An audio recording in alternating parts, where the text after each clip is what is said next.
Assalamu alaikum wa rahmatullahi wa barakatuh.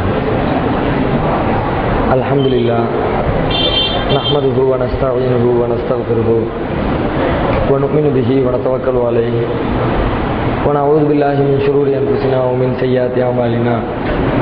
Man yahdihillahu fala mudilla lahu wa man yudlilhu fala hadiya lahu. Wa ashhadu an la ilaha illallah wahdahu la sharika lahu wa ashhadu anna Muhammadan abduhu wa rasuluhu. அன்பிற்குரிய அல்லாஹ்வின் நல்லடியார்களே, இஸ்லாம் கூறும் மனோ தத்துவம் என்ற தலைப்பின் கீழ் நம்முடைய மனதை கவலை இல்லாமல், கஷ்டங்கள் நமது உள்ளத்தை பாதிக்காமல் மகிழ்ச்சியாக வைத்துக் கொள்வதற்குரிய வழிமுறைகள் என்ன என்பதனை தொடராக நாம் அறிந்து வருகிறோம். அதிலே நேற்றைய தினம் இறுதியாக நமக்கு ஏற்படக்கூடிய துன்பங்களும் துயரங்களும் நமக்கு மாத்திரம் ஏற்படுவதில்லை, நம்மை போன்று உலகத்தில் வாழுகிற எல்லா மனிதர்களுக்கும் துன்பமும் துயரமும் ஏற்படத்தான் செய்கிறது. அவர்கள் அதை தாங்கிக் கொள்கிற பொழுது நாமும் அதே போல தாங்கிக் கொள்ள வேண்டும் என்ற போதனைகளையும் படிப்பினைகளையும் நேற்று நாம் பார்த்தோம்.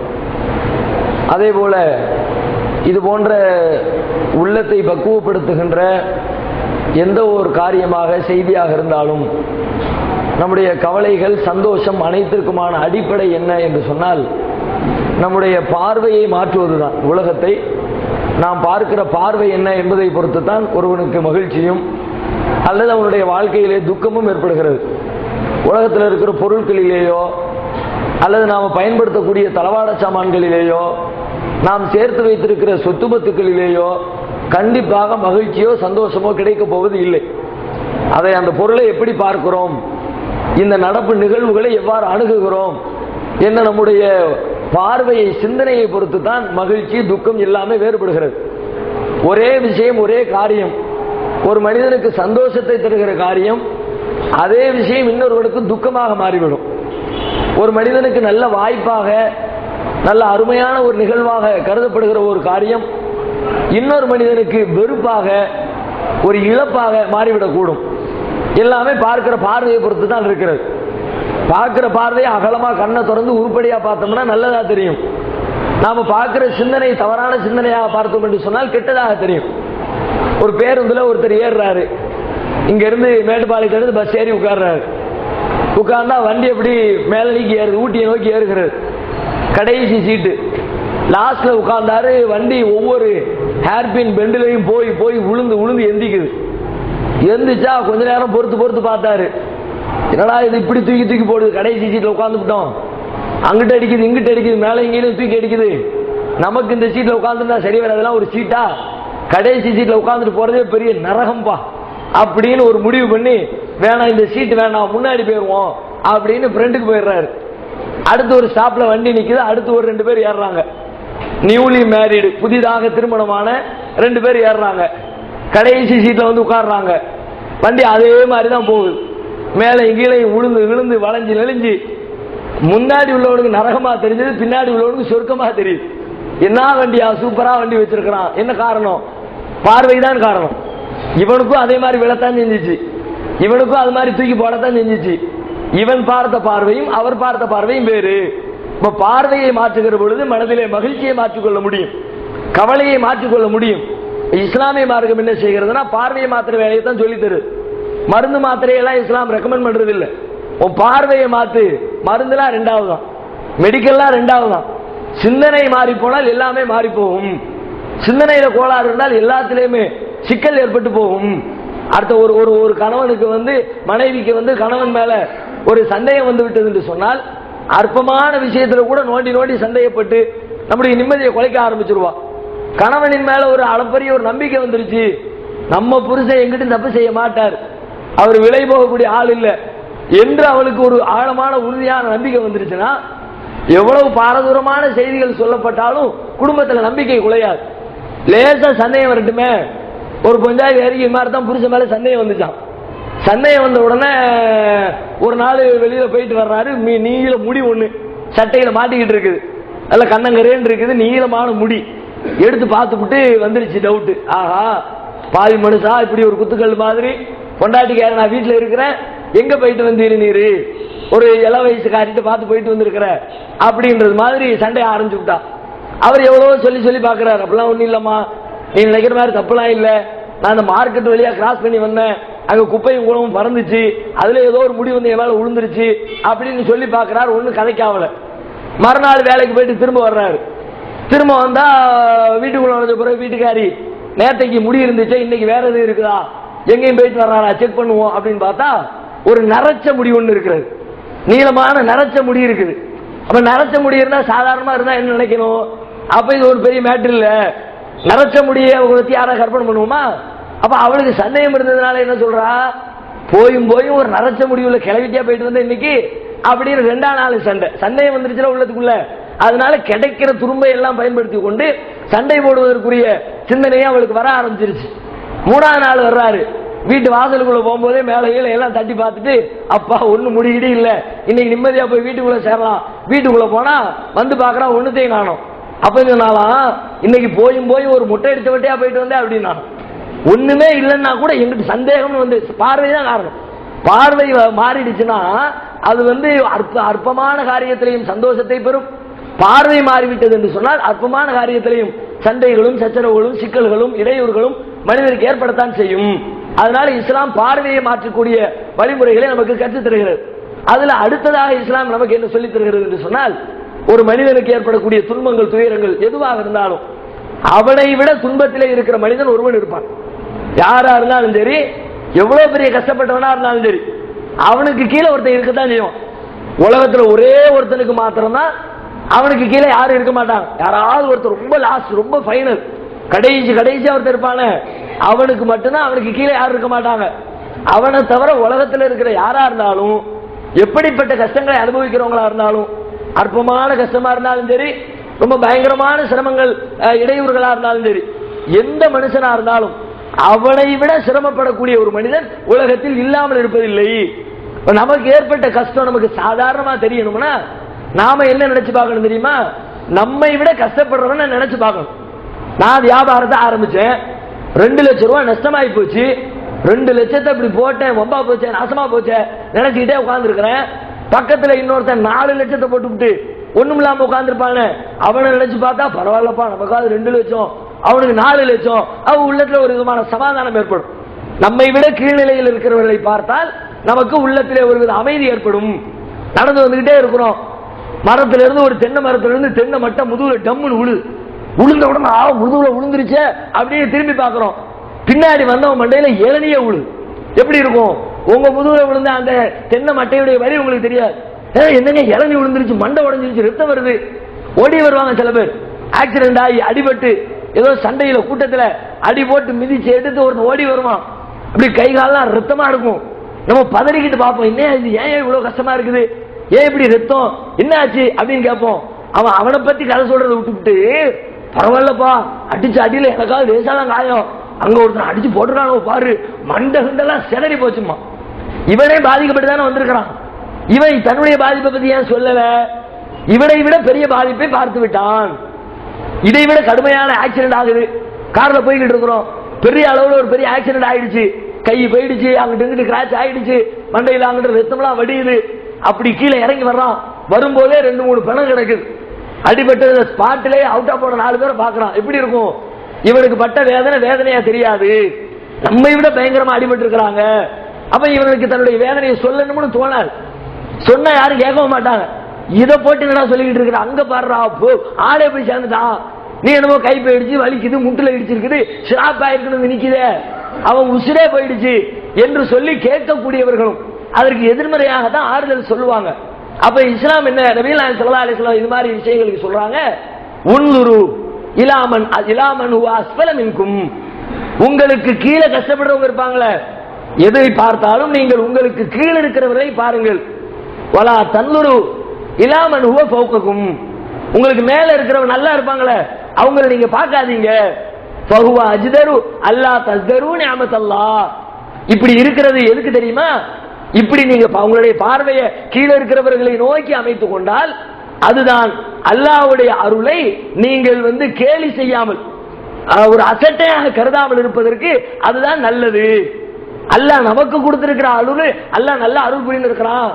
நிறைய நன்மைகளை தந்திருக்கிறான், நிறைய வசதி வாய்ப்புகளை கொடுத்திருக்கிறான் என்று நாம அல்லாஹ்வுடைய அருளை நினைத்து பெருமைப்பட வேண்டும் என்றால், சந்தோஷப்பட வேண்டும் என்றால், அல்லாஹ் கொடுத்ததை இழிவாக கருதக்கூடாது என்றால், அப்ப நான் செய்ய வேண்டியது என்ன? எனக்கு கீழே இருக்கிறவனை பார்த்தா அல்லாஹ் நம்மள நல்லா வச்சிருக்கிறான், சந்தோஷமா வச்சிருக்கிறான். எனக்கு நான் டூ வீலர் வச்சிருக்கிறேன், டூ வீலர் வச்சிருக்கிற நானு சந்தோஷமா இருக்கணும்னா எனக்கு கீழே இருக்கிற சைக்கிள் வச்சிருக்கணும் பார்க்கணும். அவரெல்லாம் சைக்கிள்ல கஷ்டப்பட்டு மிதிச்சு சிரமப்பட்டு ஒவ்வொரு நாளும் எத்தனை கிலோமீட்டர் அழுத்தி அழுத்தி அழுத்தி கஷ்டத்துல இருக்கிறாரு. அல்லாஹ் நமக்கு மிதிக்கிற வேலையை மிச்சப்படுத்தி விட்டான், சிரமப்படல. ஒரு மிதிச்சா போதும், போய் சேர்ற வரைக்கும் கையை திருக்கிக்கிட்டே இருந்தாலே வண்டி போய் சேர்ந்துருது. கீழே இருக்கிறவனை பார்த்தால் டூ வீலர் வைத்திருக்கிற எனக்கு மகிழ்ச்சி வரும்.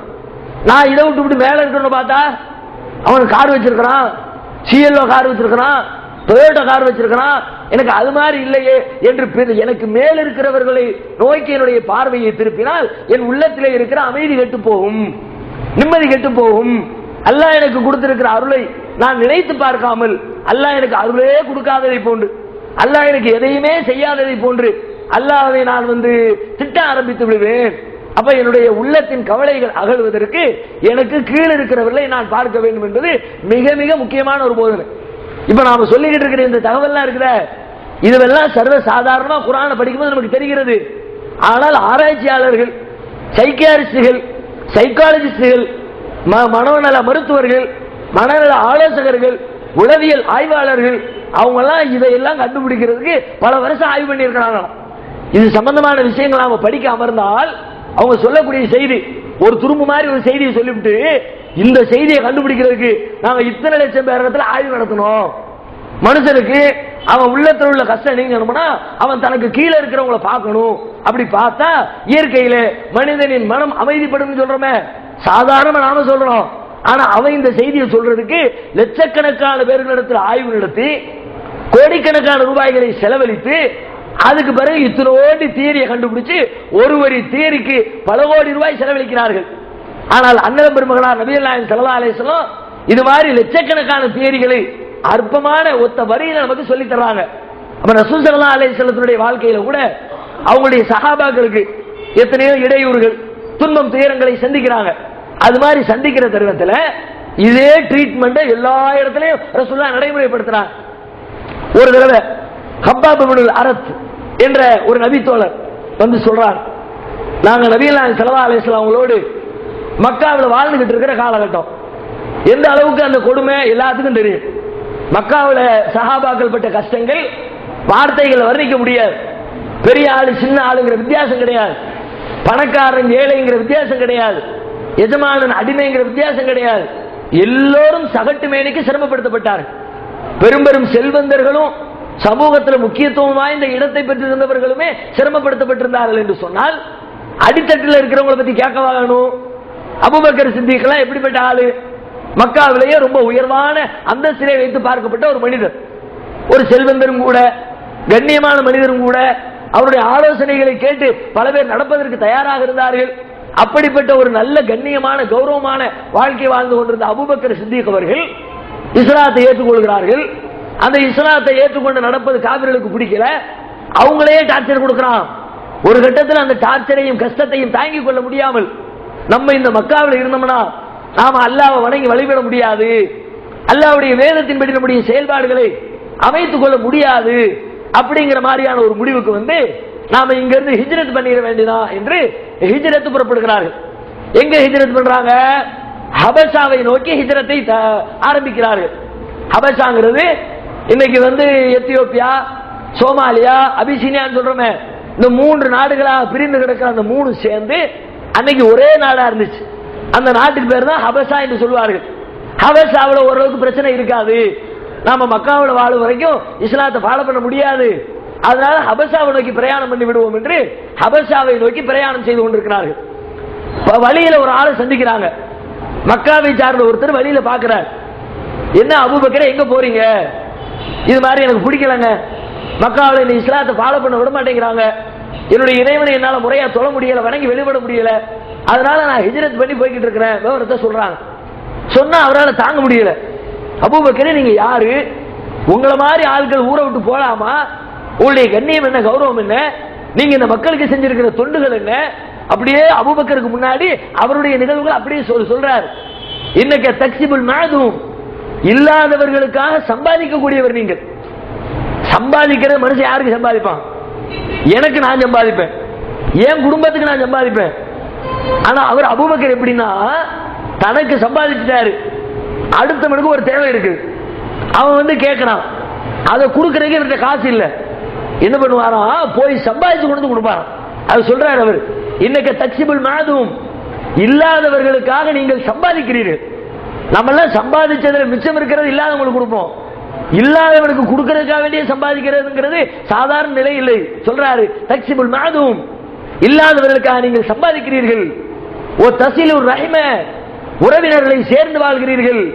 ஓ தக்ரீஉல் லைஃப, விருந்தினர்களை நீங்கள் கண்ணியப்படுத்துகிறீர்கள்.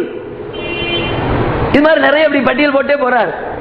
ஓ துஈனு அலா நவாயிபில் ஹக், கஷ்டப்படக்கூடியவங்களுக்கு, தேவைப்படக்கூடியவங்களுக்கு சத்தியத்தின்பால் உதவியாக நிற்கக்கூடிய, உதவி செய்யக்கூடியவங்க, இப்படி எல்லா விதத்திலேயும் நல்ல பண்புகளை குடிகொண்டு வைத்திருக்கக்கூடிய அபூபக்கர் அவர்களே, நீங்க மக்கா விட்டு போலாமா, வாங்க, உங்களுக்கு நான் பொறுப்பேற்கிறேன், எவனும் உங்ககிட்ட நெருங்க முடியாது, நான் அது மாதிரி உங்களை பொறுப்பேற்றுக் கொள்கிறேன் என்று சொல்லி மக்காவுக்கு அழைச்சிட்டு உட்கார வச்சு அவங்கள தங்க வைக்கிறாரு, பொறுப்பேற்கிறாரு. அதுக்கப்புறம் கொஞ்ச நாளைக்கு பிறகு திரும்பவும் பிரச்சனை ஆரம்பிக்குது. இப்படியாக ஓடிக்கிட்டு இருக்கு. என்ன பாக்குறோம்னா, அபூபக்கர் சித்திக் ரலியல்லாஹு அன்ஹு அவர்கள் மாதிரி நல்ல கண்ணியமாக செல்வ செழிப்போடு சமூக அந்தஸ்தோடு வாழ்ந்தவர்களையே மக்கத்து காபிர்கள் சும்மா விட்டு வைக்கவில்லை, கடுமையான தொல்லைக்கு ஆட்படுத்தினார்கள் என்று சொன்னால், பிலால் ரலியல்லாஹு அன்ஹு மாதிரியான அடிமைகளை பத்தி கேட்கணுமா? சுஹைப் ரலியல்லாஹு அன்ஹு மாதிரியான சாதாரண சாமானிய மக்களை பற்றி சொல்ல முடியுமா? பிலாலை பத்தி பல தடவை கேள்விப்பட்டிருப்போம், எந்த அளவு கொடுமை. அது சொன்ன நினைச்சாலே நாம கதை கேட்கிற மாதிரி கேட்டுட்டு போயிடுறோம். அதை கொஞ்சம் அப்படியே மனக்கண்களுக்கு முன்னாடி கொண்டு பாருங்க. அபூபக்கர் பட்ட, பிலால் பட்ட கஷ்டத்தை கலங்காத நெஞ்சமும் கலங்கிவிடும். சுட்டரிக்கிற பாலை மணல் எந்த அளவுக்கு கொதிக்கும், காலை வைக்க முடியாது, பாலைவனத்தில் காலால நடந்து போக முடியாது, காலனி போட்டிருந்தால் கூட பாலைவனத்தில் நடக்க முடியாது. அந்த அளவுக்கு சூடு தாங்க முடியாத அளவுக்கு உண்டான சுட்டரிக்கிற பாலைவனம். அந்த பாலை வெயில்ல உடம்புல ஒரு சின்ன துணி இல்லாம உருக்கு சட்டையை மாட்டி விட்டு, உருக்கு சட்டைனா என்ன, இரும்பு கவச ஆடை போருக்கு போடுவாங்களே, இரும்புல தயாரிக்கப்பட்ட, உருக்குல தயாரிக்கப்பட்ட அந்த ஆடை, அதை ஆடையாக போட்டு விட்டு அவரை தூக்கி வெயில தூக்கி போட்டாங்க என்று சொன்னால், சாதாரணமா துணி இல்லாம போட்டாலே உடம்பு பிஞ்சு புண்ணா போயிடும். ஆனா ஒரு இரும்பினாலான, உருக்கினால் செய்யப்பட்ட ஒரு ஆடையை மாட்டி விட்டு கொளுத்துற வெயில தூக்கி போட்டா என்ன அர்த்தம்? அடுப்பு கல், தோசை கல்ல தூக்கி அடுப்பு மேல வச்சு அதுக்கு மேல ஒருத்தனை உட்கார வச்சா எப்படி? கற்பனை பண்ணுங்க, நல்ல அடுப்பு எரியுது, தோசை சுடுற கல்லத்துக்கு வச்சாச்சு உருக்கு கல்லு, அதுக்கு மேல நீங்க போய் உட்கார்றீங்க, லெவல் என்ன? 5 நிமிஷத்துல பழுத்து வெடிச்சிடாது? நினைச்சு பார்க்கவே பயங்கரமா இருக்கும். அப்படிப்பட்ட கொடுமை நிறைந்த வேதனைகள் பிலாலுக்கு செய்யப்படுகிறது. அடிமையா இருந்துகிட்டு உனக்கு இஸ்லாம் கேட்குதா? நாங்க சொல்லக்கூடிய மார்க்கத்தை விட்டு போவியா நீ? முகமது சொல்றது சரின்னு ஏத்துக்கிறியா நீ? இது மாதிரி கடுமையாக எல்லை கடந்து வேதனை செய்யப்படக்கூடிய அந்த காலகட்டத்தில் நபிகள் நாயகம் ஸல்லல்லாஹு அலைஹி வஸல்லம் மக்காவுல காபாவுல உட்கார்ந்து இருக்கிறாங்க. தலைக்கு ஒரு சின்ன துணியை அண்டை கொடுத்து படுத்து கிடக்குறாங்க. ஒரு ஏழை தொழிலாளி ரோட்ல படுத்திருப்பாரு. அதே மாதிரி அல்லாஹ்வுடைய திருத்தூதர் முகமது ஸல்லல்லாஹு அலைஹி வஸல்லம் அவங்க ஒரு சின்ன துணியை தலைக்கு அண்டை கொடுத்து காபாவின் ஓரத்திலே படுத்திருக்கிறார்கள். ஹப்பாப் இப்னு அரத் போன்ற இன்னும் பல சஹாபாக்கள் சேர்ந்து வந்து சொல்லுகிறார்கள், அல்லாஹ்வுடைய தூதரே, அலா தன்சுர் லனா அலா ததுல்லாஹ லனா, அல்லாஹ்விடத்திலே எங்களுக்காக உதவியை கேட்க கூடாதா? அல்லாஹ்விடத்திலே எங்களுக்காக பிரார்த்தனை செய்யக்கூடாதா? நாங்கள் படுகிற அவலங்களையும் கஷ்டங்களையும் அல்லாஹ் நீக்க வேண்டும் என்று கோரிக்கை வைக்க கூடாதா? எவ்வளவு சிரமம், எத்தனை கஷ்டம் கண்ணுக்கு முன்னாடி தெரியுது, ஏன் நீங்க பிரார்த்திக்க மாட்டேங்கிறீங்க என்று எல்லா சஹாபாக்களும் நபிகள் நாயகத்தில் முறையிடுறாங்க. இத்தனை கொடுமைக்கு ஆட்படுத்தப்பட்டிருக்க நேரத்தில் அவ்வளவு வலிகளுக்கும் நபிகள் நாயகம் மருந்து போடுறாங்க. எப்படி மருந்து போடுறாங்க தெரியுமா? என்னப்பா பெரிய கஷ்டப்பட்டுட்டோம் வந்து சொல்றீங்களே, என்ன கஷ்டம்? உங்களுக்கு முன்னாடி உள்ள வாழ்ந்த மக்கள் பட்ட கஷ்டம் தெரியுமா?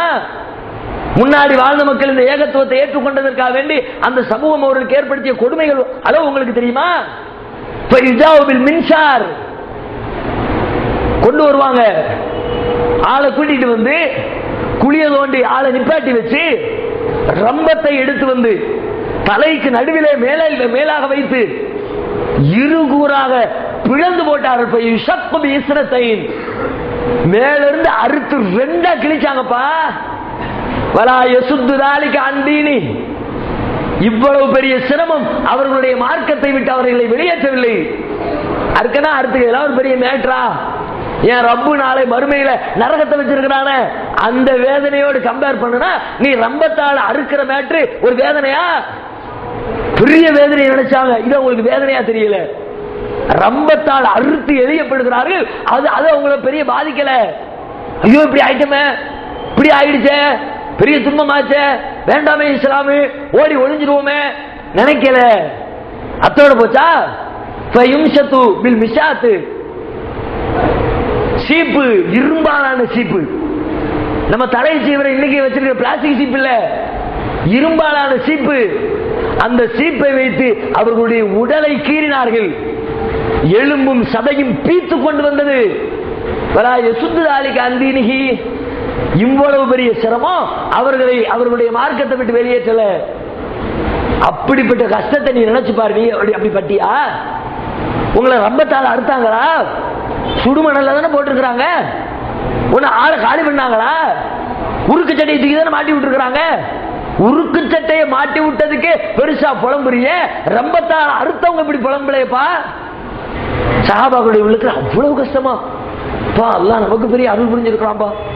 அந்த அளவுக்கு இங்க மதீனாவுல மக்காவுல கொடுமை இல்ல. இப்ப நம்மள நினைச்சு பாருங்க, நாம வாழக்கூடிய காலகட்டத்தில் எவ்வளவு கஷ்டம் சிரமம்னு சொல்றோம். இந்த ஏகத்துவத்தை சொல்றதுக்கு நடைமுறைப்படுத்துறதுக்கு எவ்வளவு பிரச்சனைகளை சந்திக்கிறோம். அடிக்கிறான், உதைக்கிறான், புதுசா இஸ்லாத்தை சொல்லக்கூடிய இடங்கள்ல எல்லாமே ஊர்விளக்கல் பண்றாங்க. எதுவும் தரமாட்டேங்கிறாங்க. கல்யாணத்தை கூப்பிட மாட்டேங்கிறாங்க. ஜனாதாவை அடக்கம் பண்ற கபிரிஸ்தான் தர மாட்டேங்கிறாங்க. அப்படி இப்படி நிறைய சிரமங்களை சந்திக்கிறோமே. நபிகள் நாயகம் காலத்துல வாழ்ந்தது மாதிரி நாம உருக்கு சட்டையை போட்டு நம்மள வெயில போட்டாங்களா? அதற்கு முந்தைய நபிமார்களுடைய காலத்தில் நடந்தது மாதிரி ரம்பத்தால் அறுத்து எரிஞ்சாங்களா? இரும்பு சீப்பால கீறி கிழிச்சாங்களா? இப்படி நினைச்சு பாருங்க. ரசூலுல்லாஹ் சொல்றாங்க, உன் கஷ்டம் இல்லாம ஓடிடும். எந்த கஷ்டம் வரட்டும், உங்க கஷ்டத்துக்கு கீழே இன்னொருத்த கஷ்டப்பட்டவன் இருப்பான். எவ்வளவு பெரிய உங்க கையே உடைஞ்சு போச்சுங்க. நல்ல வேலை செஞ்சுக்கிட்டே இருந்தீங்க, கை உடைஞ்சிருச்சு. ஆஹா கை போயிட்ட, கஷ்டப்படுறீங்களா? போய் பாருங்க, ஊருக்குள்ள கண்ணை திறந்து பாருங்க. நீ ஒத்த கை போனதுக்கு புலம்புறப்பா ரெண்டு கையும் இல்லாம சிரமப்படுறானே, நிலைமை என்ன? அல்லாஹ் அவனுக்கு ஒத்த கை கொடுத்துருக்கானே. கற்பனை பண்ணு, ஒரு கையும் இல்ல, ஒத்த கையை வச்சுக்கிட்டு அது ஒத்த கையில நீ சாப்பிட முடியும், ஒத்த கையால ஆடை அணிந்து விட முடியும், ஒத்த கையால வண்டியை ஓட்டிட முடியும், ஒத்த கையால வேலைகளை செஞ்சிட முடியும். ஒரு கை இருந்தா கூட கொஞ்சம் பேலன்ஸ் இல்லையா பரவாயில்ல போச்சு. ஆனாலும் ஒரு கையை வச்சு உன் வாழ்க்கையை ஓட்ட முடியுமே. ரெண்டு கையும் இல்லாத என்ன செய்வான்? நடு ரோட்ல போய்கிட்டு இருக்கும் போது ஆடை அவிழ்ந்து விட்டது, எடுத்து இடுப்புல கட்டணுமே, என்ன செய்வான்? அடுத்தவருடைய உதவி இல்லாம முடியுமா? சாப்பிடணும் எப்படி சாப்பிடுவான்? குளிக்கணும் எப்படி குளிப்பான்? என்ன வேலையை செய்ய முடியும்? ஒத்த கை போனதுக்கு பெருசா நீ உட்கார்ந்து அழுதுகிட்டு இருக்கிற, ரெண்டு கையும் இல்லாம அவனை பாரு. ரெண்டு கையுமே போச்சா உனக்கு? ரெண்டு கை தானே பேருக்கு, ரெண்டு கால் இருக்குல்ல, காலை வச்சு நடப்பல, போய் பாரு. கையே இல்லாம காலை வச்சு சாப்பிட எத்தனை பேர் இருக்கிறான்? காலில் பென்சில் பிடிச்சி எழுதுற எத்தனை பேர் இருக்கிறான்? காலில் கரண்டி பிடிச்சி சாப்பிட எத்தனை பேர் இருக்கிறான்? காலை வச்சுக்கிட்டே பெரிய பெரிய சாதனைகள் பண்ற எத்தனை பேர் இருக்கிறான்? காட்டணுமா? போய் பாரு. கையில் கையில் ரெண்டு கையும் போச்சுங்கிறிய, ரெண்டு காலும் இல்லாம பல பேர் உட்கார்ந்து இருக்கான். அவனை நினைச்சு பாரு.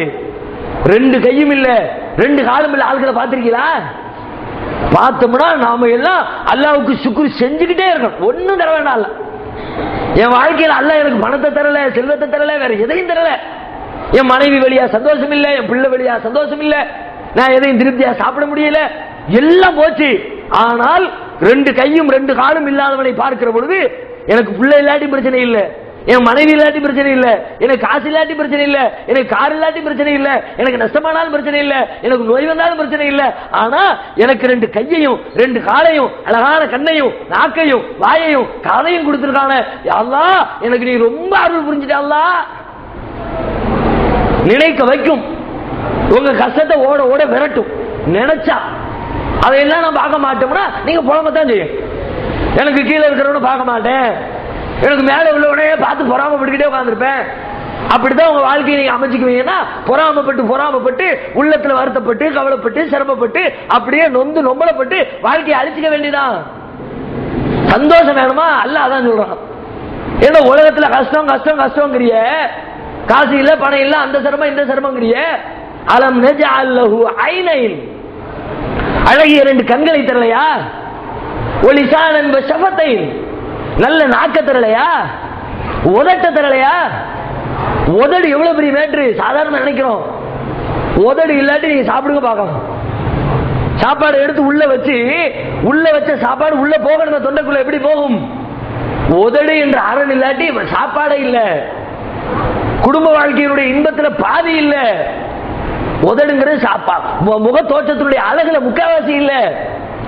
அற்பமானதா தெரியும். உதட பத்தி என்னைக்கு நினைச்சிருக்கிறோம், என்னைக்கு யோசிச்சிருக்கிறோம்?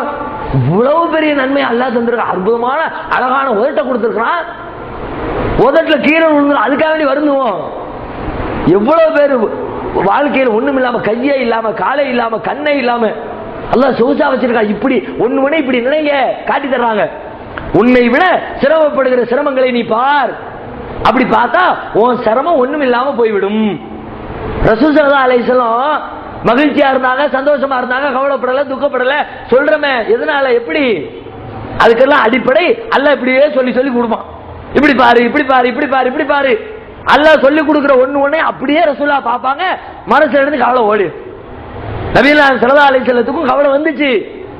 அல்லாஹ் சொல்லி கொடுத்து அவர்களுடைய பார்வையை மாற்றினான், சிந்தனையை மாற்றினான். அவருடைய வாழ்க்கையில இருந்த கவலை எல்லாம் ஓடி போச்சு, துக்கம் எல்லாம் ஓடி போச்சு. எப்ப பார்த்தாலும் சந்தோஷம், எப்பொழுது பார்த்தாலும் மகிழ்ச்சி என்று நினைக்கிற அளவிற்கு வாழ்க்கை திசை மாறி போனதற்கான அடிப்படை எங்கே இருக்கிறது? அல்லாஹ் கற்றுக் கொடுத்த பாடத்திலே இருக்கிறது, நாம் பார்க்க வேண்டிய பார்வையிலே இருக்கிறது. நபியல்லாஹ் ஸல்லல்லாஹு அலைஹி வஸல்லம் அல்லாஹ்வுடைய தூதுத்துவ செய்தியை சொல்றாங்க. ஏகத்துவ பிரச்சாரம் ஓடிக்கிட்டே இருக்கு. ஆனா பல பேர் நம்ப மாட்டேங்கிறான். சரியில்லை, நான் ஏத்துக்க மாட்டேன் அப்படின்னு குதர்க்கவாதம் பேசுறாங்க. எப்படி குதர்க்கம் பண்றாங்க அப்படின்னா, ரசூலுல்லாஹ்ட்ட சில அற்புதங்களை செய்ய சொல்றாங்க. வகாலு லன் நூமின லக ஹத்தா தஃஜுர லனா மினல் அர்லி யம்பூஆ, நாங்க உங்களை நம்ப மாட்டோம் எது வரைக்கும் தெரியுமா?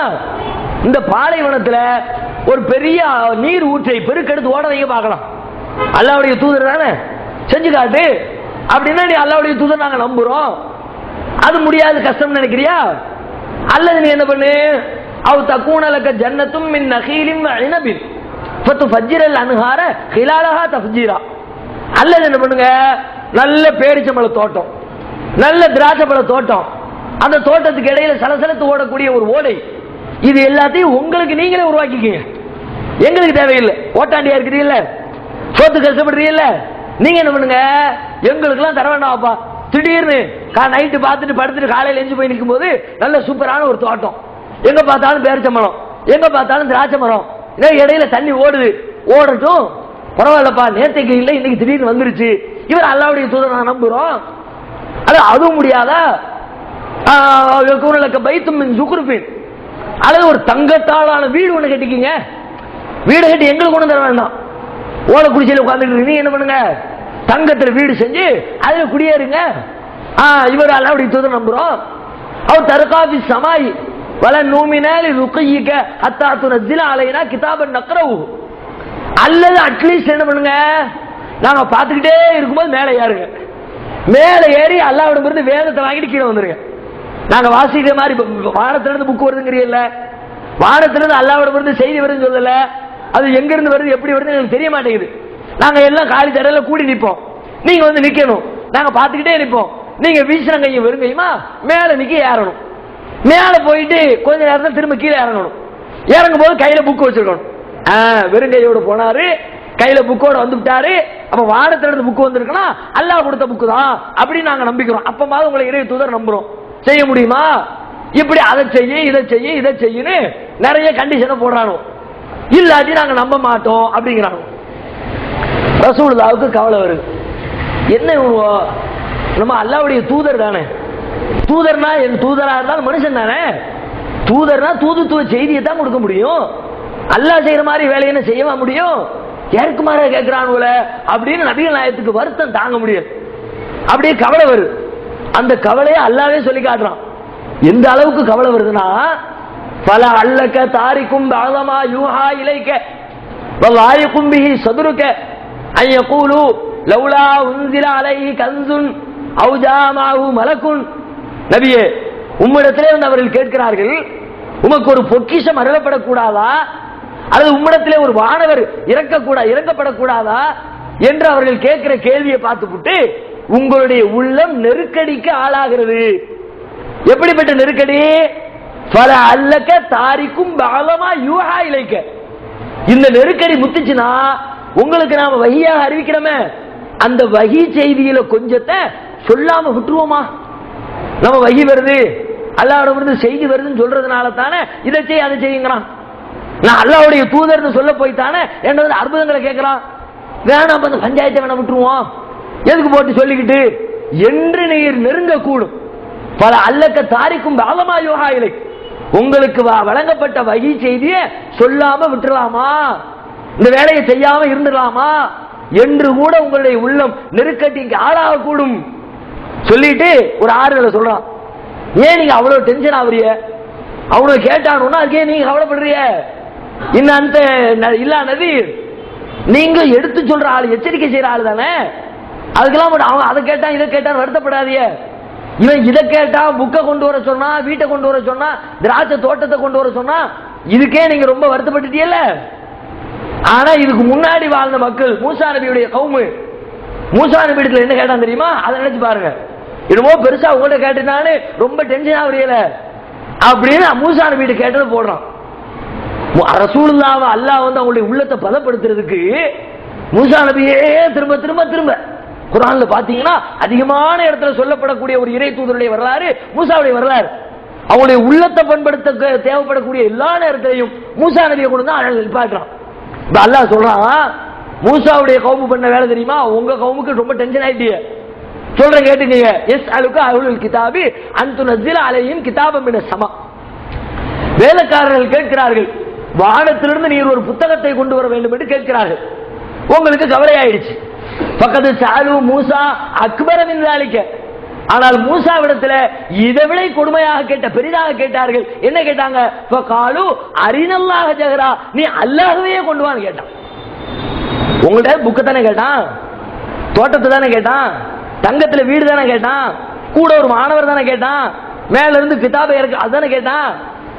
அவன் அல்லாஹ் அல்லாங்கிரி, அந்த அல்லாஹ் யாரு? அவனை நாங்க நம்பணும்னா கொண்டு வந்து நிப்பாட்டு அல்லாஹ்வை நம்பிட்டு போறோம்ட்டான்.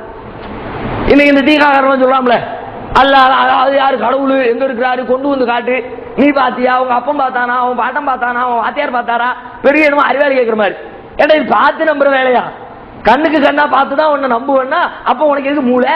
கண்ணு மட்டும் போதுமே. மனுஷனுக்கு நல்ல ஒரு மூளையை கொடுத்துருக்காம்ல, அந்த மூளையை கொடுத்தது சில கண்ணை வச்சு நம்பணும், சில கண் இல்லாமலும் நம்பணும். அதுக்குதான் மூளையை கொடுத்துருக்கான்.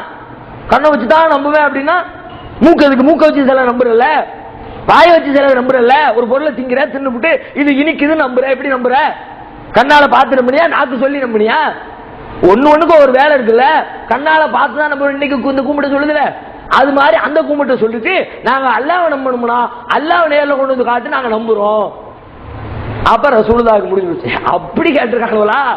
நம்ம என்ன பெரும்பாடு, பரவாயில்லப்பா நீங்க கேட்டாலும் ஒன்றும் பிரச்சனை இல்லை, டென்ஷன் இறங்கி போச்சு. நிறைய சொல்லி காட்டுக்கிறான், ஒன்னு ரெண்டு இல்ல, நிறைய பட்டியல போடுறான். இப்படி இன்னொரு கட்டத்தில் சஹாபாக்கள் கேள்வி, எதுக்கு எடுத்தாலும் கேள்வி. சில பேர் கேள்வி கேட்கறதுக்குனே பிறந்தவனோ அப்படின்னு நினைக்க தோணும். அது மாதிரி கேட்டுக்கிட்டே இருப்பான், சலிக்காம கேட்பான். ஆச்சரியமா இருக்கும் நமக்கு, எப்படித்தான் இவன் மண்டையில இப்படி எல்லாம் கேள்வி விதிக்குதோ. வித்தியாசமா எல்லாம் கேட்பாங்க. உட்கார்ந்து யோசிச்சுட்டு வந்து கேள்வி கேட்கறதுக்காக வேண்டிய ஒரு 2 நாள் யோசிப்பான் போல இருக்கியா அப்படின்னு சொல்லலாம். அப்படி எல்லாம் யோசிப்பாங்க. நபிகள் நாயகம் காலத்துல சில பேர் அப்படியும் கேட்கிறாங்க. சில மக்கள் நல்ல கேள்வி கேட்டு மார்க்கத்தை எப்படி ஃபாலோ பண்றது இப்படி நிறைய விஷயங்களை கேட்டு தெரிஞ்சுக்கிட்டவங்களும் உண்டு. சில பேரு என்னத்தையாவது கேட்கணும், நம்மளும் கேட்டோம்னு இருக்கணும், வரலாற்றை பதிவு செய்யப்படும்ல. அல்லாஹ்வுடைய தூதர் அவர்கிட்ட ஒரு கேள்வி கேட்டாங்களா, வரலாறு முழுக்க பேச முடியும்ன்றதுக்காண்டி கேட்டாங்களா என்னமோ தெரியல. தேவையில்லாம என்னத்தையாவது கேட்டுக்கிட்டே இருக்க வேண்டியது. அதை பார்த்து அல்லாஹ்வே ஒரு கட்டத்தில் கண்டிக்கிற அளவுக்கு எப்படி கண்டிக்கிறாங்கன்னா, அந்துரீதுன அந்த சாலு ரசூலக்கும் கமா சுயில மூசாவும் கபுல். எப்பா, உங்களுடைய தூதரிடத்தில் நீங்கள் கேள்வி கேட்க விரும்புகிறீர்களா? என்ன கேள்வி? கமா சுயில மூசாவும் கபுல், இதற்கு முன்னர் மூசாவிடத்தில் அவருடைய சமுதாயம் கேள்வி கேட்டுச்ச, அது மாதிரி நீ கேள்வி கேட்க விரும்புறியா? அப்படி கேள்வி கேட்ட அல்லாஹ் மூசா நபி சமுதாயத்தை உதாரணம் காட்டுற அளவுக்கு கேள்வியில எக்ஸ்ட்ரீம் லெவல் கேள்வியை கேட்டு கேட்டு கேட்டு தான் தலையில மண்ணள்ளி போட்டுக்கிட்டே இருப்பான். அது கேள்வி கேட்கறதுனால அவனுக்கு தான் ஜனமோன்னு தெரியும், தெரிஞ்சாலும் கேள்வி கேட்பான். கேட்டுவிட்டு மண்ணள்ளி போட்டு ஐயோ இது மாதிரி நடந்து போச்சே இப்படி சொல்லிவிட்டாரே அப்படி வருத்தப்படுவான். நபிகள் நாயகம் ஸல்லல்லாஹு அலைஹி வஸல்லம் உங்களுக்கு எல்லாம் வசனத்தை இறக்கி வைக்கிறான். ஹஜ்ஜுடைய வசனம் இறக்கப்படுகிறது. உங்களை வசதி இருந்துச்சுன்னா, வசதி உள்ள ஒரு குறிப்பிட்ட காலம் வந்த உடனே ஹஜ்ஜுக்கு போகணும். சாதாரண விலகி கொள்ளக்கூடிய செய்தி.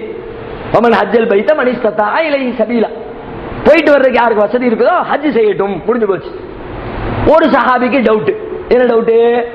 ஹஜ்ஜுக்கு போகணும்னா அங்க வருஷா வருஷம் மக்கள் ஹஜ்ஜில் கூடுறாங்கல்ல, துல்ஹஜ் மாதத்துல ஹஜ் ஹஜ்னு அந்த ரசூலுல்லாஹி இஸ்லாத்தை சொல்றதுக்கு முந்தையும் அந்த பழக்கம் இருந்துச்சு.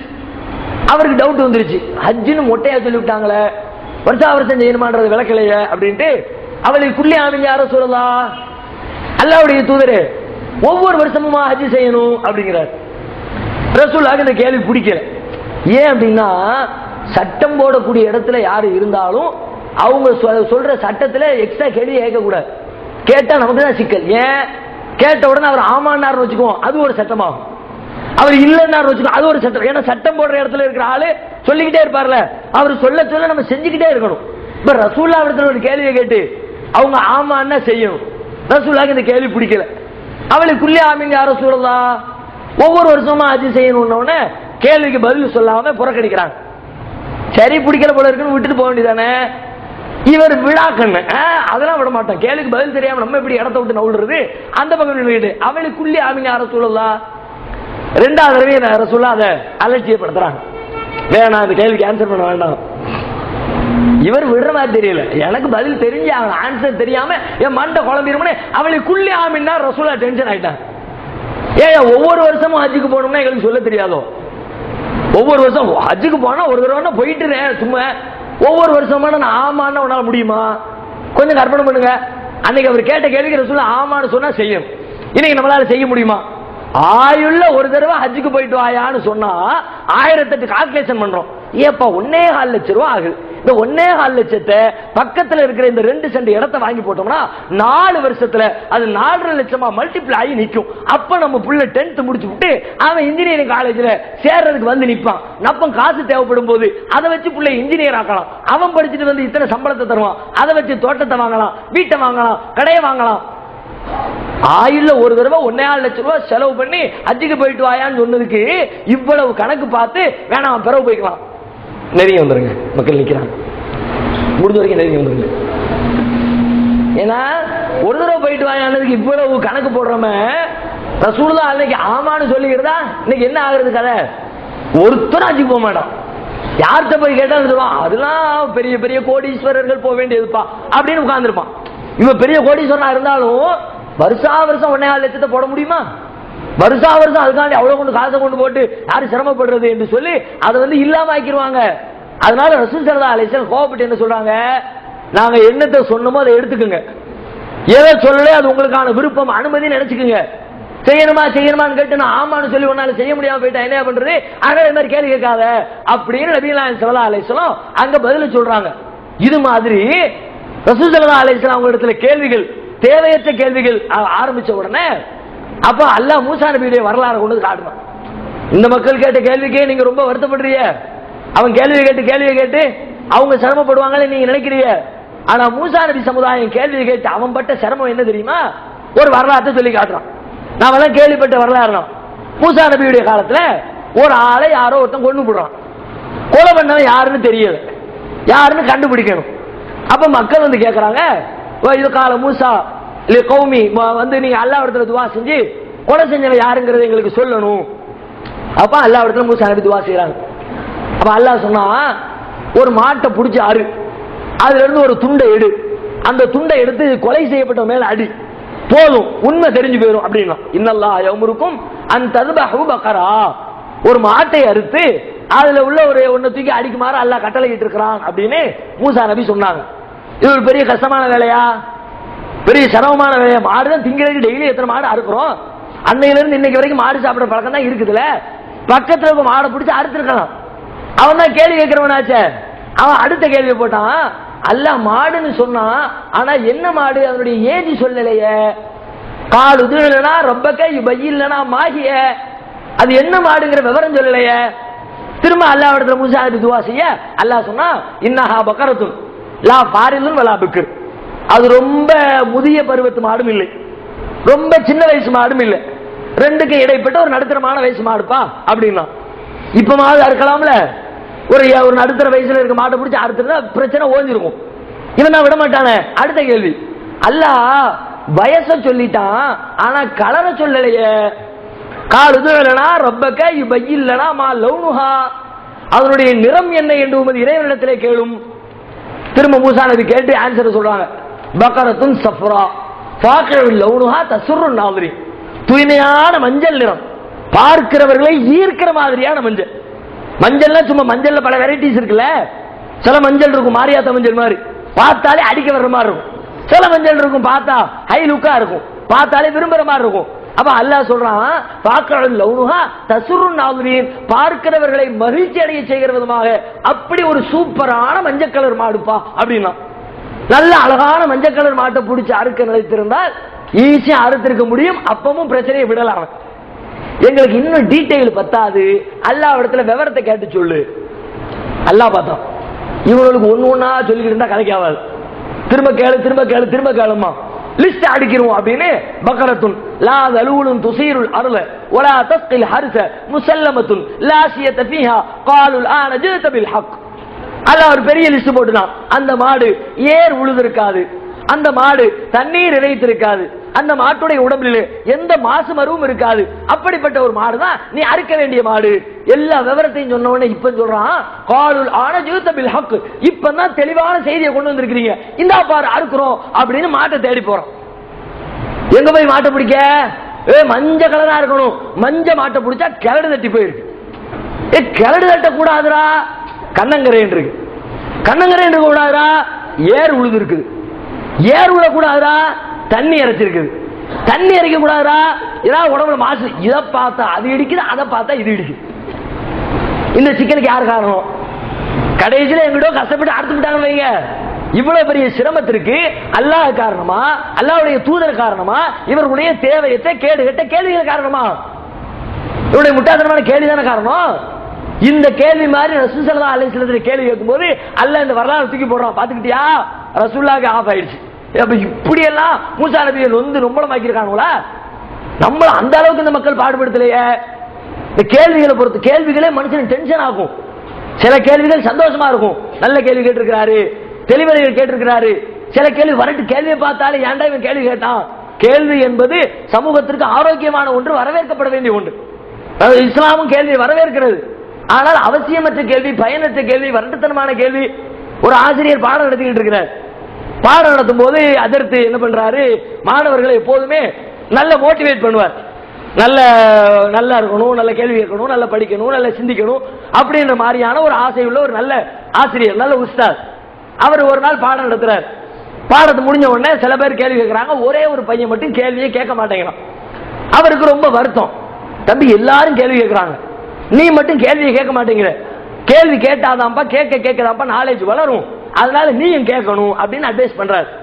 பையன் சொல்றான், சரிங்க எதிர்த்து, நானும் நாளையில இருந்து கேள்வி கேட்கிற பழக்கத்தை வளர்த்துக்கிறேன், அஸ்ஸலாமு அலைக்கும் போயாச்சு. போயிட்டு மறுநாள் பாடம் நடக்கிறது. நோன்பை பத்தி பாடத்தை நடத்திக்கிட்டே இருக்கிறார். நோன்புடைய சட்டங்கள், நோன்பு காலை சுபுகில இருந்து மகரிப் வரைக்கும் உண்ணாமல் பருகாமல் உறவு கொள்ளாமல் எல்லா சட்டத்தையும் விளக்குறார். விலைக்கு முடிச்ச உடனே ஹீரோ கையை தூக்குறார். நேற்றுக்கு சொன்னார், அட்வைஸ் பண்ணாரு, கையை தூக்குறார். அதற்கு நான் சந்தோஷம் தாங்க முடியல. நேற்றுக்கு தானப்பா சொன்னோம், இன்னைக்கு மறுநாளே பையன் கேள்வி கேட்க ஆரம்பிச்சானே. கேள்றா கேளு தம்பி, ராசா கேளு, அதற்கு தானே கேட்கிற, நல்லா கேளு, என்ன கேள்வி கேளு அப்படின்னு சொல்ல. உடனே அவன் கேட்டான், அதற்கு சூரியன் மறையிற வரைக்கும் நாம நோன்பு இருக்கணும், பட்டினி கிடக்கும் நீங்க சொன்னீங்க, சூரியன் மறையலாட்டி என்ன பண்றது அப்படின்னா. அப்ப அவர் நினைச்சாரு, ஆஹா உன்னை கேள்வி கேட்க சொன்னது ஓன் தப்பு இல்லடா, ஏன் தப்பு. இப்ப கேள்விங்கிற பேர்ல இப்படி எல்லாம் குறைச்சல் கொடுக்குற ஆசாமி இருக்கிறாங்கல்ல, ரசூலுல்லாஹ்வுக்கு இந்த குடைச்சல் வந்த உடனே தான் அல்லாஹ் இந்த வரலாற்றை தூக்கி போடுறான். உங்க கேள்விக்கு உங்க சஹாபாக்களை கேட்கிற கேள்வியை பார்த்துட்டு மிரண்டு போய் நிக்கிறீங்களே. மூசா நபி சமூகத்துல கேட்ட கேள்வி தெரியுமா? மூசா நபியை படுத்தின பாடு தெரியுமா?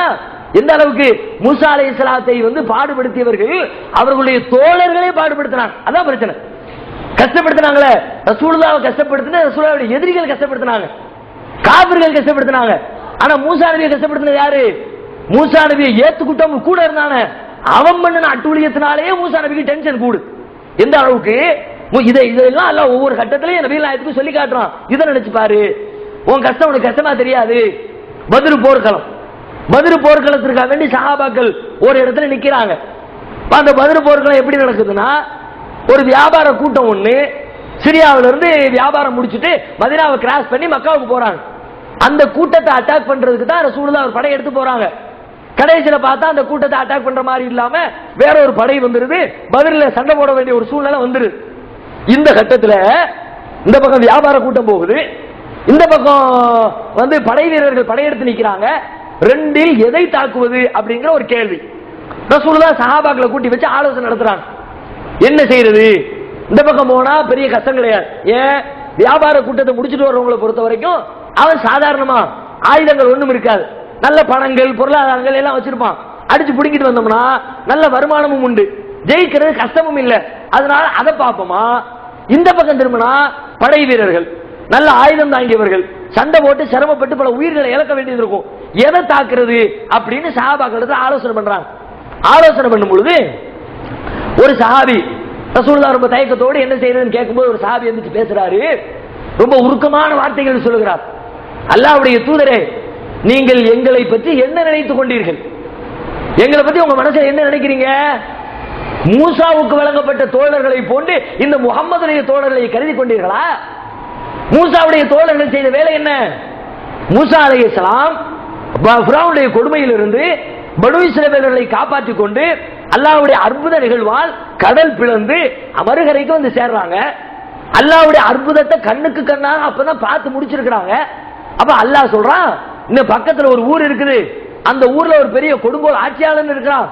அந்த ஊருக்கு போய் அந்த ஆட்சியாளரோட சண்டையிட்டு அந்த ஊர்ல கஷ்டப்படக்கூடிய மக்களுக்கு நீங்கள் விடுதலை பெற்று தர வேண்டும் என்று அல்லாஹ் கட்டளை பிறப்பிக்கிறான். இப்போ மூசா நபியுடைய சமூகம் சொல்லுதா, மூசா அலைஹிஸ்ஸலாம் மக்கள்கிட்ட சொல்றாங்க, அல்லாஹ் இது மாதிரி சொல்லி இருக்கிறான். அதுக்கு அவங்க என்ன பதில் சொன்னாங்க தெரியுமா? அல்லாஹ் குர்ஆன்ல சொல்லி காட்டுகிறான், யா மூசா இத்ஹப் அன்த வ ரப்புக ஃபகாத்திலா இன்னா ஹாஹுனா காயிது. மூசாவே, சண்டை போடணுமா? நீங்களும் உங்க ரப்பும் போய் சண்டை போடுங்க, நாங்க இங்கேயே உட்கார்ந்து இருக்கிறோம். சண்டை போட்டு முடிஞ்சு ஜெயிச்சது பிறகு தகவல் சொல்லி அனுப்புங்க, ஊர்ல ஜாயின் ஆகிக்கிறோம். எவ்வளவு திமிர் இருக்கணும்! ஏன்னா அல்லாஹ்வுடைய அற்புதத்தால ஃபிரௌனுடைய கொடுமையிலிருந்து காப்பாத்தி கடலை பிளக்க வச்சு கொண்டு வந்து நிப்பாட்டி இருக்கிறான். போய் சண்டைக்கு போய் மக்களுக்கு விடுதலை வாங்கி கொடுறானா, நாங்க போக மாட்டோம்பா, நீ வேணா போய்க்க, ஏன்னா எங்க இலக்கணம் வந்துச்சு அப்படின்னு சொல்றாங்கன்னா, இது அந்த சாதி சொல்லி காட்டுகிறார். மூசாவிடத்திலே சொன்னார்களே அவருடைய தோழர்கள், அது மாதிரி உங்க தோழர் நினைச்சுக்கிட்டீங்களா? ரசூலுல்லாஹ் நீங்களும் உங்க ரப்பும் சண்டைக்கு போங்க, நாங்க வர மாட்டோம் சொல்ற ஆட்களாங்க. என்ன செய்யணும்? கடலில் குதிக்க வேண்டும் என்று எங்களுக்கு நீங்கள் கட்டளை இடுகிறீர்களா? எந்த காரணமும் இல்லாமல் எங்கள் உயிரை மாய்த்துக் கொள்ள வேண்டும் என்று எங்களுக்கு நீங்கள் ஆணை பிறப்பிக்கிறீர்களா? என்ன சொல்லுங்க? மறுபேச்சு கிடையாது, மறு சிந்தனைக்கு வேலை கிடையாது. நீங்கள் சொல்லிய மறு நிமிடமே எங்கள் உயிரையும் அர்ப்பணிக்க தயார். அப்படி ஒரு உணர்ச்சி பூர்வமான உரை அந்த இடத்துல. அதுக்கப்புறம் தான் ரசூல் ஸல்லல்லாஹு அலைஹி வஸல்லம், சரி வாங்கப்பா நம்ம நேரா போய் பதில்ல அந்த கூட்டத்தோட சண்டை போடுவோம் அப்படின்னு சஹாபாக்களை எல்லாம் அழைச்சிட்டு போறாங்க. இதை அல்லாஹ் சொல்லி காட்டுகிறான். நபிகள் ஸல்லல்லாஹு அலைஹி வஸல்லத்துடைய உள்ளம் சோர்வு தட்டுகிற பொழுது, அவர்களுக்கு சிரமங்களும் கஷ்டங்கள் வரும் பொழுது, நீங்க படுற கஷ்டம் இல்ல, உங்கள்கிட்ட கேட்கிற கேள்வி இல்ல, உங்களை விட கடுமையா மூசா நபி சமுதாயம் கேட்டிருக்குது. உங்களை விட உங்கள்கிட்ட கேட்டது மாதிரி புத்தகத்தை கொண்டு வான்னு அவனும் கேட்கல, அல்லாவே கொண்டு வான்னு கேட்டானுவ. இப்படி எல்லாம் பல்வேறு வரலாறுகளை சொல்லி காட்டி இதை நினைச்சு பாருங்க. உங்களை விட கஷ்டப்படக்கூடியவர்களை, உங்களை விட சிரமப்படக்கூடியவர்களை நீங்கள் நினைத்து பாருங்கள். உங்கள் கஷ்டம் ஒன்றுமில்லாமல் தூசியாக ஓடி போய்விடும் என்று இந்த வரலாறுகளின் வழியாக நமக்கு அல்லாஹ் பாடம் நடத்துகிறான். அதே மாதிரி நபிகள் நாயகத்துடைய காலத்துல ஒரு நாள் ரசூல் ஸல்லல்லாஹு அலைஹி வஸல்லம் போரிலே கிடைத்த கனிமத்து பொருட்களை பங்கு வைத்துக் கொண்டிருக்கிறார்கள். அப்படி பங்கு வச்சுக்கிட்டு இருக்கிற நேரத்தில் ஒருத்தர் கோவப்பட்டு போறார். என்ன சொல்றாருன்னா, ரசூலுல்லாஹ்வுடைய பங்கீடு சரியில்லை அப்படின்னு சொல்லிட்டு போயிடுறார். அந்த செய்தியை ஒரு ஆள் ஒரு சாவி காதுல வாங்கிடுறாங்க. அவங்க நேரா ரசூலுல்லாஹ்ட்ட வந்து சொல்றாங்க, அல்லாஹ்வுடைய தூதரே, இது மாதிரி ஒருத்தன் நீங்க சரியா பங்கு வைக்கல, நீதியா நடக்கல, அவங்களுக்கு கொடுக்குறாரு, உங்களுக்கு இவ்வளவு கொடுக்குறாரு, நமக்கு சரியா கொடுக்கல அப்படின்னு சொல்லிட்டாரு இந்த ஆளு அப்படின்னு ரசூலுல்லாஹ்ட்ட வந்து அவர் சொல்றாரு. சொன்ன உடனே ரசூல் ஸல்லல்லாஹு அலைஹி வஸல்லம் முகம் மாறி போச்சு. இந்த அளவுக்குனா, ஏன்னா தப்பு செஞ்சவனை குறை சொன்னா அசால்ட்டா எடுத்துக்குவான். அவர் சும்மா நடிக்கிறதுக்கு வேணா என்னையே சொன்னியான்னு சும்மா சீனை வேணா கொடுப்பான். நிஜமாவே தப்பு செஞ்சவனா இருந்தா அவன் சீனை கொடுத்தா அப்படி விட்டுருவான். ஆனா தப்பு செய்யாதவனை போய் செஞ்சதா குற்றம் சுமத்தினா, ஒரு அப்பாவி மீது அபாண்டமா பழி சுமத்தினா, விபச்சாரம் செய்யாதவனை விபச்சார குற்றச்சாட்டுல கைது பண்ணனா என்னத்துக்கு ஆகும்? தாங்கிக்கவே முடியாது அவனால. நான் என்னடா தப்பு பண்ணினேன் அப்பதான் முடியும். அப்படிதான் இன்னைக்கு நம்ம ஊர்ல பல பேர் குற்றவாளிகளை உருவெடுக்கிறதுக்கான காரணத்துல ஒண்ணு என்னன்னா, குற்றம் செய்யாதவனை கொண்டு போய் குற்றவாளி நடக்கிறானா உள்ளுக்குள்ள வச்சு வெறி வருது. நான் ஒண்ணும் செய்யல, எவனுக்கு அநியாயம் பண்ணல, என்ன தூக்கி உள்ள அடைச்சியா, அப்ப நான் செஞ்சே தீர வேண்டாம், வெளியே போன பிறகு தீவிரவாதியா மாறிடுறேன், வெளியே போன பிறகு இந்த தொழிலை ஆரம்பிச்சிடுறேன். அப்படி ஒரு எக்ஸ்ட்ரீம் லெவலுக்கு சில பேர் போயிடுவான். அவன் மேல உள்ள கோபத்துல தன்னை குற்றவாளியாக மாற்றிக் கொள்ளக்கூடியவர்கள் நம்ம நாட்டில் அதிகம். நிஜமாவே ஒரு குற்றம் செய்யாதவன் மீது குற்றம் சுமத்தப்பட்டால் அவனால் தாங்கிக் கொள்ள இயலாது. ஆயிஷா ரலியல்லாஹு அன்ஹா அவர் மீது குற்றம் சுமத்தப்பட்ட பொழுது ஆயிஷா நாயுடைய உள்ளம் எப்படி கஷ்டப்பட்டுச்சு. ஆயிஷா நாயை பத்தி அவதூறு சொல்லுவாங்கல்ல, ஒரு ஆளோட போருக்கு போயிட்டு வரும்போது தனியா வந்தாங்கன்ட்டு இட்டு கட்டிடுவாங்க, அந்த விஷயம் தெரியாம வீட்டுக்கு அனுப்பப்பட்டுருவாங்க ஆயிஷா ரலியல்லாஹு அன்ஹா. கடைசியில நம்ம பேர்ல இப்படி ஒரு அவதூறு சொல்லப்பட்டது என்ற செய்தி கேள்விப்பட்ட உடனே ஆயிஷா ரலியல்லாஹு அன்ஹா உள்ளம் உடைந்து போவார். எந்த அளவுக்குனா, நபிகள் நாயகத்தின் மீது அளவு கடந்த பாசம் வைத்திருந்த ஆயிஷா ரலியல்லாஹு அன்ஹா அவர்கள் அல்லாஹ் வசனம் இறக்கி வச்சு உண்மைப்படுத்துறான். ஆயிஷா பத்தினி, நீங்க எல்லாம் அவதூறு சொல்லிட்டீங்க, என்ன இது மாதிரி அவதூறு சொல்லும் போது அது அவதூறுன்னு சொல்லக்கூடாதா? ஆதாயிக்கும் முபீன், இது ஒரு தெளிவான அவதூறு, இதே எங்க வாயால நாங்க சொல்ல மாட்டோம்னு நீங்க விலகி இருக்க கூடாதா? இப்படி ஒரு அபாண்டத்தை உங்க வாயால பேசிட்டீங்களே, அவங்க எப்படிப்பட்ட கற்புள்ள பெண்மணி தெரியுமான்னு பல வசனங்களை இறக்கி வச்சு ஆயிஷா ரலியல்லாஹு அன்ஹா அவர்களுடைய தூய்மையை அல்லாஹ் நிரூபித்ததுக்கு பிறகு நபிகள் நாயகம் ஸல்லல்லாஹு அலைஹி வஸல்லம் ஆயிஷா ரலியல்லாஹு அன்ஹா அவருடைய வீட்டுக்கு வர்றாங்க. என்ன நடக்கு? வீட்டுக்கு வந்து செய்தி சொல்லப்படுகிறது, வசனம் ஓதி காட்டப்படுகிறது. அந்த பக்கம் ஆயிஷாவுடைய உம்மு ருமான், அந்த பக்கம் ஆயிஷாவுடைய வாப்பா அபூபக்கர் சித்திக், இந்த பக்கம் ரசூல் ஸல்லல்லாஹு அலைஹி வஸல்லம் நின்னுட்டு குர்ஆன் வசனத்தை அல்லாஹ் இறக்கி வச்சிட்டான், நீ தப்பு செய்யணும் அல்லாஹ் சொல்லிவிட்டான், வசனத்தை இறக்க சொல்லி ஓதி காட்டுறாங்க. அபூபக்கருக்கு மகிழ்ச்சி தாங்கல, அவங்களுடைய தாயாருக்கு ஆயிஷாவுடைய தாயாருக்கு மகிழ்ச்சி நிலை கொள்ளல. அபூபக்கர் ஆயிஷா பார்த்து சொல்றாங்க, அம்மா போ, நபி வந்துட்டாங்க, ரசூலுல்லாஹ் வந்துட்டாங்க, அவங்க கணவர் வந்துட்டாங்க, நீ உண்மையாளர்னு நம்பி அல்லாஹ் இறக்கி வச்ச வசனத்தை ஏற்றுக்கொண்டு உன்னை ஏற்றுக்கொள்ள வந்திருக்கிறாங்க, போமா அப்படின்னு சொன்னா, நபிகள் நாயகத்தின் மீது அளவு கடந்த பிரியம் கொண்டிருந்த ஆயிஷா ரலியல்லாஹு அன்ஹா, நான் அங்க போறேன், என்ன உண்மைப்படுத்தி ரப்பிடத்துல போறேன்னு போய் சஜ்தாவுல விழுறாங்க. நீங்களும் நம்பிட்டீங்களே, என்ன கோவம், என்னுடைய பத்தினி தன்மையை நீங்களும் அவதூறு சொன்னாங்க, நம்பிதானே என் வீட்டுக்கு அம்மா வீட்டுக்கு போன அனுப்பி விட்டுட்டீங்க. எப்படிப்பட்ட வேதனையில உள்ளம் துடித்திருந்தால் அன்னதம் பெருமகனார் ஸல்லல்லாஹு அலைஹி வஸல்லம் அவர்களை சந்திக்கின்ற ஒரு தருணத்தில் அவர்களை புறக்கணித்து விட்டு நான் அல்லாஹ்விடத்திலே போய் முறையிட போகிறேன், எனக்கு என்னை தூய்மைப்படுத்தி என் இறைவனை நான் தூய்மைப்படுத்த போகிறேன் சஜிதாவில் போய் விழுந்தாங்களே, என்ன காரணம்? வெளிதான் காரணம், வேதனை. நம்ம தப்பே செய்யல, இப்படி பண்ணி விட்டானுல, நம்ம பேரை இவ்வளவு டேமேஜ் ஆக்கிட்டானுல. அதே மாதிரி நபிகள் நாயகத்துக்கு அவங்க நீதத்துல குறை சொன்ன உடனே தாங்க முடியல, நம்ம நீதத்துல குறை பண்ணுமா, அப்படி டென்ஷன்ல எந்திக்கிறாங்க. கேட்கிறாங்க, ஃபமையாதில் மாலம்ம குன்னாதில், எவனடா இருக்கிறான் இந்த உலகத்துல, நான் நீதி செலுத்தவில்லை என்றால் என்னை விட இந்த உலகத்துல நீதி செலுத்துறதுக்கு எவன் இருக்கிற காட்டு. அல்லாஹ்வும் அல்லாஹ்வுடைய தூதரும் நீதி செலுத்த மறுத்தால் இந்த உலகத்துல நீதி நிலைக்குமா, நியாயம் கிடைக்குமா? என்ன பார்த்து நீதி இல்லாத பேசிவிட்டியான்னு அப்படி டென்ஷன்ல எந்திக்கிறாங்க. கோபம் வந்துருச்சு. கோபத்தை எப்படி அடக்குறாங்க பாருங்க. அடுத்த வார்த்தை சொல்றாங்க, ஃபக்கது ஊதிய மூசா பி அக்ஸரம் மின் ஸாலிக், இவனுவ நம்மள டென்ஷன் படுத்துறது என்னப்பா, என்னுடைய சகோதரர் மூசா இதை விட டென்ஷன் படுத்தப்பட்டார், அவர் இதை விட கொடுமைப்படுத்துறாங்களா, அதையே அவர் தாங்கிட்டாரே. பனு இஸ்ரவேல் பண்ண கொடுமையோட வேதனையோட பார்த்தா போர்க்களத்தில் நின்று போருக்கு போடானா போமாட்டேன்னு சொன்னானே, அதோட கம்பேர் பண்ணும்போது இவன் பேசின பேச்சு பெரிய மேட்சா? அவன் தேவையில்லாம கேள்வி கேட்டு மூசா நபியை ரொம்பப்படுத்தினானே, அதோட கம்பேர் பண்ணும்போது இது ஒரு பெரிய மேட்டரா? அல்லாவே கொண்டு வந்து காட்டு அப்பதான் உன்னை நம்புவேன்னு சொன்னானே, அதோட கம்பேர் பண்ணுவது இது ஒரு பெரிய மேட்டரா? நம்மளையாவது எதிரிகள் எதிர்த்து கொண்டிருக்கும் பொழுது அவங்க கூட சேர்ந்து சஹாபாக்களே எதிர்த்தாங்களே, அதோட கம்பேர் பண்ணுவது இது ஒரு பெரிய மேட்டரா? அப்ப நம்முடைய வேதனை குறையணும்னா, டென்ஷன் கவலை எல்லாம் போகணும்னா நமக்கு கீழே இருக்கிறவங்களை பார்க்கணும். அப்ப தானா சாந்தி அடையும். உள்ளம் அடையாம இருக்காது. சாந்தி அடையணுங்கிற நோக்கத்தோடு பார்த்தால் உள்ளத்திற்கு சாந்தி கிடைக்கும்.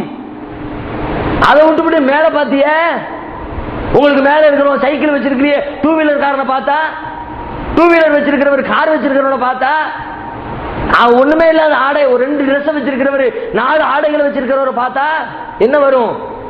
அமைதி வருமா? உள்ளத்துல பொறாமதான். அவன்லாம் அப்படி இருக்கானே, இவன்லாம் எப்படி இருக்கானே. பொறாமையினால என்ன பிரயோஜனம்? மேல பார்க்க பொறாமை வரும். அந்த பொறாமையினால் உனக்கு கிடைச்ச பலன் என்ன? உன் உடம்பு தான் கெட்டு போகும். டென்ஷன் ஆகி உன் டென்ஷனால அவனுக்கு ஏதாவது அவன் சொத்து குறைய போதா? அப்போ அப்படின்னு வீடு இடிஞ்சு விட போதா? நம்ம ஊர்ல கதை சொல்லுவாங்களே, இந்த கந்திரிச்சி நல்ல ஒண்ணு பார்த்து ஏப்பா என்ன அழகா இருக்கு அப்படின்னா ஒண்ணுலாம் போயிருவோம். அதுக்காண்டி பிள்ளைக்கு கண்ணங்கரையன்னு பொட்டு வைப்பாங்க. நல்ல அழகான புள்ள இருந்துச்சுன்னா, கண்ணத்துல கருப்பு மை ஏமா வைக்கிறிய, புள்ள அழகா இருக்குல்ல, யாராவது பார்த்து ஏப்பா இந்த பிள்ளைன்னா இன்னும் அழகா இருக்கு அப்படின்னு ஏங்கிட்டா பிள்ளைக்கு நோய் வந்துருமா. அப்படி பார்த்தா ஊர் உலகத்துல ஒருத்தன் அழகாவே இருக்கக்கூடாது, நல்ல பொருட்களே இருக்கக்கூடாது. எதை பார்த்து எங்க 2 பேர் இருக்கதானே செய்யறான். நல்ல சூப்பரா ஒரு கார்ல ஒருத்தன் போனோம்னா மறு நிமிஷமே கார் ஆக்சிடென்ட் ஆகணும். ஏன் போய்கிட்டே இருக்கும்போது 4 பேர் பார்ப்பான், ஏப்பா என்ன சூப்பரா இருக்கு அப்படிமா. போய் முட்டி மோதி உடைஞ்சிருக்கா? 4 கார் உடையுது, 4 கார் நல்லா உடச்சனை செய்யுது. இப்ப மேல பார்க்க டென்ஷனு, பொறாமையினால ஏற்படக்கூடிய விளைவு என்ன? பொறாமை வந்துருச்சுன்னா நிலை கொள்ளாம தேவையில்லாத காரியத்தை செஞ்சு டென்ஷனுக்கு மேல டென்ஷனே ஏற்படும். அறிவு வேலை செய்யாது. நமக்கு என்ன ஆனாலும் பிரச்சனை இல்ல, அவனை ஒரு வழி பண்ணாம நீ விட மாட்டேன் அப்படின்னு இருக்கிற காசை பூரா வக்கீல்ல கொடுத்து பங்காளி சண்டை, சொத்து அவன் ஒரு அடி கூட எடுத்துட்டானோ விட மாட்டேன்டா அப்படின்னு இவன் சொத்து 50 லட்சத்தை காலி பண்ணி, அவன் சொத்துல 25 லட்சத்தை காலி பண்ணி, நீ சண்டைக்கு போகாம இருந்திருந்தாலாவது 50 லட்சம் மிச்சமா இருந்திருக்கும். வக்கீலுக்கு கொடுத்து கோர்ட்டுக்கு கொடுத்து அதுக்கு அலைஞ்சி இதுக்கு அலைஞ்சி போனாலும் பரவாயில்ல. போனதுக்கு பிறகு தெரியும், தேவையில்லாம எல்லாத்தையும் விட்டுவிட்டுமே, ஒரு சின்ன மேட்டருக்கு இவ்வளவு டென்ஷன் ஆயிட்டுமே. அப்ப அடுத்தவன மேல இருக்கிறவனை பார்த்தா இந்த பஞ்சாயத்து வரும். என்ன செய்யறோம்னு தெரியாது. குழப்பத்துக்கு மேல குழப்பத்துல நாம தள்ளப்படுவோம். அல்லாஹ் திருக்குர்ஆன்ல பல்வேறு வரலாறுகளை சொல்லி காட்டுகிறான். என்ன வரலாறு? நபி யூசுப் அலைஹிஸ்ஸலாத்துடைய வரலாறு. யூசுப் அலைஹிஸ்ஸலாத்துடைய சகோதரர்கள், இன்னொரு தாய்க்கு பிறந்தவங்க. யூசுப் அலைஹிஸ்ஸலாத்தை எப்ப பார்த்தாலும் வாப்பா யாக்கூப் அலைஹிஸ்ஸலாம் தூக்கி வச்சு கொஞ்சிக்கிட்டே இருக்கிறாங்க. அவங்க எல்லாம் கூடி பேசுறாங்க, என்ன இது நம்ம வாப்பா எப்ப பார்த்தாலும் யூசுஃபையே பிரியமா வச்சிருக்கிறாரு, நம்ம மேல பிரியம் காட்ட மாட்டேங்கிறாரு அப்படின்னு சொல்லிவிட்டு யூசுப் மேல பொறாம வருது. என்ன பண்ணலாம்? யூசுஃபை காலி பண்ணி விடலாம், யூசுஃபை கொலை பண்ணிடலாம். கொலை பண்ற திட்டத்தோட தூக்கி கொண்டு போய் குளத்துல போடுறாங்க, கிணத்துல போடுறாங்க. என்ன ரிசல்ட் என்னாச்சு? கிணத்துல போட்ட உடனே யாக்கூப் அலைஹிஸ்ஸலாம் பிள்ளைங்க நேசிக்க ஆரம்பிச்சாங்களா? ஏப்பா என் பிள்ளைய தூக்கிட்டு போய் காலி பண்ணிட்டு வந்துட்டேடா, ரொம்ப சந்தோஷம், இப்பதான் உங்களை பார்த்தாலே ஆசையா இருக்குன்னு கட்டி பிடிச்சாரா? இதை செஞ்சா எவனாவது கூறு கட்ட உன்னை நேசிப்பானா? நான் நேசிக்கிற ஒரு பொருளை நீ எடுத்து அதை அழிச்சு விட்டனா இது மேல் வைச்ச நேசம் உன் மேல வரும்னு யாரு சொன்னா? உன் பொறாம சொல்லிச்சு. உன் உள்ளத்துல வந்துச்ச பொறாம, அந்த பொறாம இப்படிதான் பாடம் நடத்தும், ஏற்குமாற சிந்திக்க வைக்கும், வழி கெடுக்கணும். ஷைத்தான் எடுங்களேன், ஷைத்தான் இப்படி வழி கெடுக்கக்கூடியவனா இன்னைக்கு மாறி போனான. என்ன காரணம்? பொறாம தான் காரணம். அல்லாஹ் நம்ம பெரிய ஆளா இருக்கிறோம், நம்மளை விட சாதாரண அற்பமான படைப்பு ஆதமு, ஆதத்துக்கு போய் சஜிதா பண்ணணும்னு அல்லாஹ் சொல்லிவிட்டானே, அது முடியாது, நான் தான் பெரியவன், என்னுடைய பெருமையை தான் நான் காட்டுவேன்னா கடைசியில் இத்தனை பெரிய இழிநிலைக்கு ஆளானான். அல்லாஹ்வுடைய கட்டளையை செய்ய மறுத்தான். பொறாமை வந்த உடனே அந்த பொறாமை உணர்வு அல்லாஹ்வின் வார்த்தைக்கு கீழ்ப்படிய விடாமல் அவனை தடுத்தது. கடைசியில் ஒரு பெரிய அதல பாதாளத்தில் விழுந்து அல்லாஹ்வுடைய சாபத்திற்கும் கோபத்திற்கும் அவன் ஆளானவனாக மாறி போனான் என்ற வரலாற்றை திருமறை குர்ஆன் சொல்லுகிறதா இல்லையா? இப்படி நிறைய மேல பார்க்க கஷ்டம். மேல எதுல பார்க்கணும்? நல்லதுல பார்க்கணும், நன்மைகளை பார்க்கணும், இபாதத்துல பார்க்கணும். அவர் ஒருத்தர் கரெக்டா தொழுகிறாரு, நான் விட்டு விட்டு தொழுகிறேன், நான் மேல பார்க்கணும். எப்ப பார்த்தாலும் பேணுதலோடு தொழுகிறாரு, நம்மளால தொழ முடியலையே, அப்படி பாரு. நிறைய அவரோட போட்டி போட்டு தொழுகிறதுக்கு ட்ரை பண்ணுவேன், நன்மை கிடைக்கும். ஒரு ஆள் நிறைய தர்மம் பண்றாரு, நீ கொஞ்சம் தான் பண்ற, நீ அவரை பாரு. இப்ப நிறைய தர்மம் பண்றாரு, அப்ப பொறாமை வரட்டும். அந்த பொறாமை என்ன செய்யும்? உன்னையும் தர்மம் செய்ய வைக்கும், அல்லாஹ்விடத்தில் நெருக்கம் கிடைக்கும். இப்ப நன்மைகள்ல இபாதத்துகள்ல பொறாமைப்படு. அதை விட்டு வாழ்க்கை வசதிகள்ல, உலகத்துல கொடுக்கப்பட்டிருக்கிற சந்தோஷங்கள்ல, வாழ்க்கை செலவீனங்கள்ல அவனுக்கு அல்லாஹ் நல்ல சொகுசா கொடுத்திருக்கிறான், நமக்கு தான் கஷ்டத்தை அதிகமாக்கி இருக்கிறான்னு மேல உள்ளவர்களை பார்க்க பார்க்க உள்ளத்தில் துன்பமும் துயரமும் ஆட்கொண்டு நமது இன்பம் எல்லாம், உள்ளத்து சந்தோஷம் எல்லாம் அழிந்து நாசமாய் போய்விடும் என்பதை நபிகள் நாயகத்துடைய இத்தனை வரலாறுகளும் திருமறை குர்ஆனுடைய இத்தனை நிகழ்ச்சிகளும் நமக்கு சொல்லி காட்டுகிறது.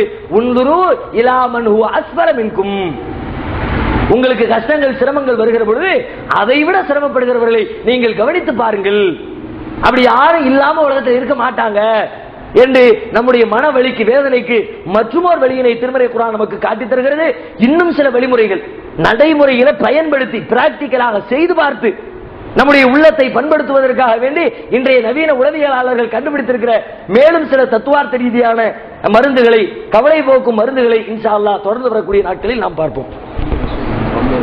நம்ம அடுத்து ஒரு அறிவிப்பு என்னன்னா, இந்த போட்டோல இருக்கிற பையன் இன்னும் 2 வயசு இருக்குமா, 2 வயசு சிறுவன்